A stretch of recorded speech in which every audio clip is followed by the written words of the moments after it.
One day, James had to wait at the station till Edward and his train came in. This made him cross. Late again? Edward laughed, and James fumed away.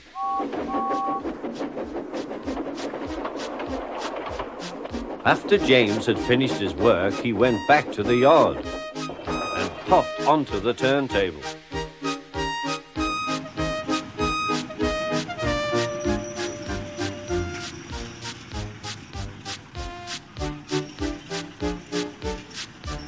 He was still feeling very bad-tempered. Edward is impossible, he grumbled to the others. He clanks about like a lot of old iron, and he is so slow he makes us wait. Thomas and Percy were indignant. Old iron? Slow? Why, Edward could beat you in a race any day. Really, said James, I should like to see him do it.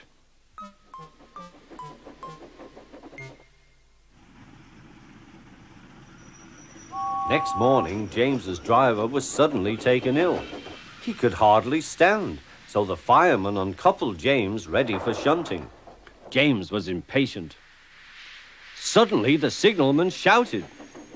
There was James puffing away down the line. All traffic halted, he announced at last. Then he told the fireman what had happened.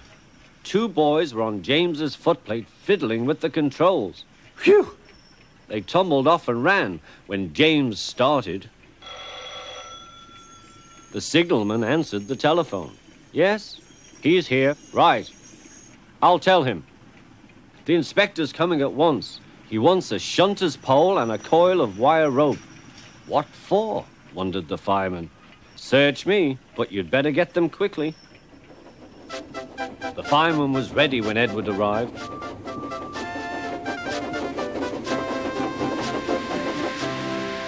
The inspector saw the pole and the rope.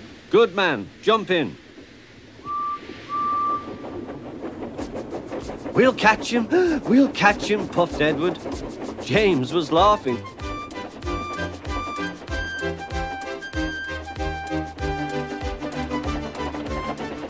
What a lark, he chuckled to himself. Suddenly he was going faster and faster. He realized that he had no driver. What shall I do? I can't stop. Help! Help! We're coming, called Edward.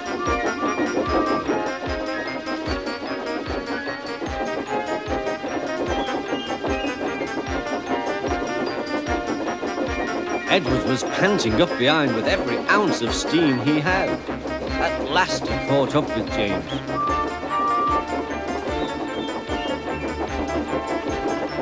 Steady, Edward, called his driver.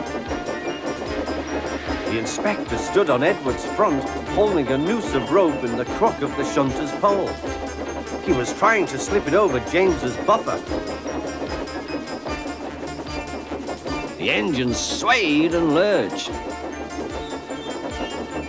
At last! Got him! He shouted. He pulled the noose tight. Gently braking, Edward's driver checked the engine's speed, and James's fireman scrambled across and took control. So the old iron caught you after all, chuckled Edward. I am sorry, whispered James. Thank you for saving me. You were splendid, Edward. That's all right, replied Edward. The engines arrived at the station side by side. The fat controller was waiting. A fine piece of work, he said. James, you can rest and then take your train. I'm proud of you, Edward. You shall go to the works and have your worn parts mended. Oh, thank you, sir, said Edward. It'll be lovely not to clank.